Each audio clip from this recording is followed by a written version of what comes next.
that award you've been craving. Yes, thanks, Mel. No bigger name here today at the SCG is the 25th Prime Minister of Australia, a self-proclaimed cricket tragic, Mr. John Howard. Thanks for coming for lunch with Flem. Bit of English breakfast tea. Indeed.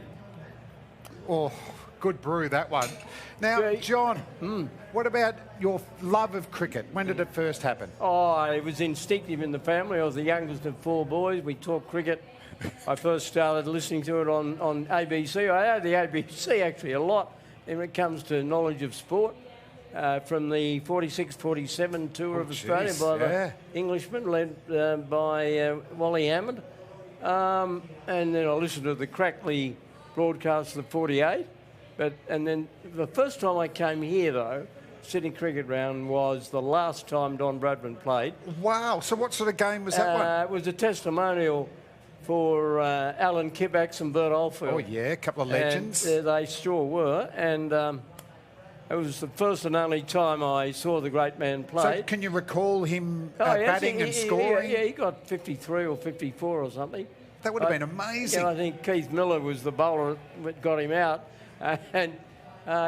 He was, well, obviously, the greatest of all time. But not many people would have watched him bat live, though, John. Well, I mean, a lot of people much older than I am, and I'm just 80, but they're still around. Yeah, exactly. Lots of them. But anyway, no, it was a great experience. And what was your first Test match that you went to at the SCG? I think the English tour, 1950, led by Freddie Brown. Yes. Because in those days, Australia was, just so dominant. So Lindwall, Miller, all those type of players. Hassett was the captain. Hassett, Lindwall, Miller, Bill Johnston, Arthur Morris, who used to. So you remember when Bradman got out for a duck at the his last Test inning, the bloke at the other end, they've forgotten. Didn't they ask it? Were you batting in that Test? 196 or something else. It was. I thought Lindwall and Miller were a great inspiration as very terrific bowlers. I mean, Miller was an outstanding all-rounder. He could change a match with a catch. But had a lot of charisma as well. Oh, a lot of charisma. Yeah. Very good Australian rules footballer. And Ray Lindwall was a very good rugby league player. And because in those days you could sort of play both. Do both. You can't now. But a lot of our cricketers. I mean, Steve Waugh's a great soccer player. Yes. I don't know whether... well, Mark Waugh reckons he was better. Oh, I don't. But then Steve would argue we had to separate them. It was hard, John. And in the footballs, I mean, the great Wallaby John Eales, he was a terrific cricketer at school, apparently. And now, don't worry about those blokes. What about a young John Howard? What type of cricketer were you? Pretty mediocre, but I enjoyed harsh. it. I got into the second 11 at Canterbury Boys High School, and I played cricket really until until I was in my middle 30s when I entered Parliament, and I had to go to open fates on Saturday afternoon. Couldn't put the whites on. Couldn't run after tea time or something like that. I had to fulfil my duties as a local member, but I enjoyed it. I played in a local church with a local church team in the church's competition in Sydney for many years, which I enjoyed. Yeah, it was a great competition. I enjoyed the companionship of that, and I enjoyed it. I was no great shake, but I enjoyed cricket immensely, There's no doubt you'd admire Nathan Lyon's off-spinners over the last 10 years. I believe we may have some footage of you bowling, just getting over the top here. Can you talk us through this, John? Yeah, I do remember that, The run-up's OK, though. You're going towards the target. And what happened here? Well, it wasn't a proper cricket ball, but I've been ribbed about this so often that I treat it now as a huge joke. And people ask me, what is the greatest mistake you made as Prime Minister? And I immediately say, allowing the Pakistani army into talking me to bowl on the mountains of Kashmir. With a taped tennis ball. I believe we've got a Hawkeye. Do you know what a Hawkeye is? Yeah, I do. Not the character out of MASH. Oh, this is going to make it even worse. So the problem, we probably want that into a good full area to get a bit of bite and spin. Probably a bit short. You're just emphasising the inadequacy of delivery. You are. What about the progression, obviously, through your political life, melded into cricket?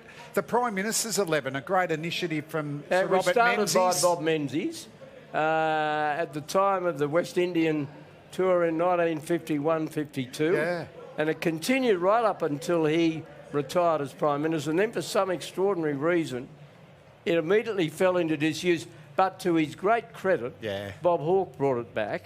As Bob liked cricket a lot. Yes. We often talked about cricket, and he brought it back, and it continued on. And it's now really a formal part of the tour.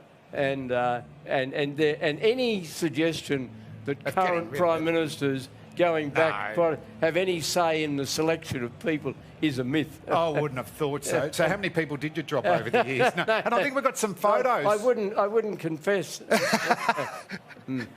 Just here, this is Prime Minister's 11 hat there, isn't it? That is a Prime Minister's 11 hat, yes. That is, yes. That was a match we had in... there's that off-spinner again. Yeah, but that one, see, that's got a proper trajectory. That probably bowled him through the gates. Yeah. Were you fielding here in the gully, maybe? I can't remember. And who's that man? The great Merv Hughes. I don't know what point Wasn't he a great to. competitor? He was a great competitor. And talking about, you had opposition leader Bobby Hawke, but obviously you gelled a bit over cricket.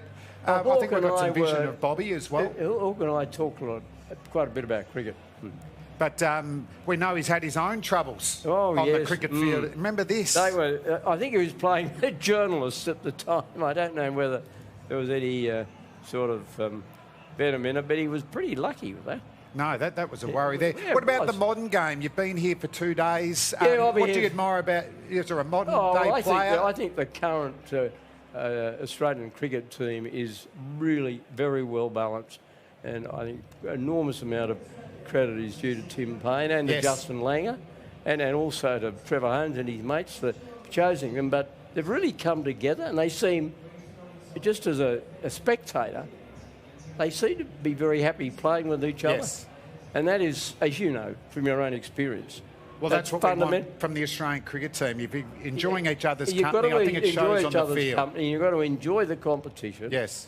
Have the appropriate level of killer instinct, but also remember it's still our great national game. And I think this mob are really...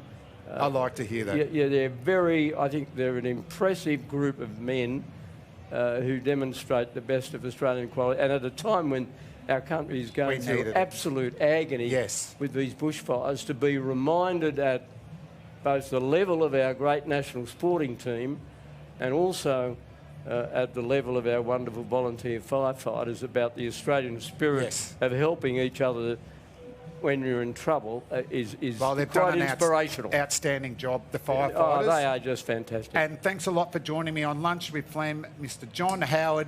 Thank you very much.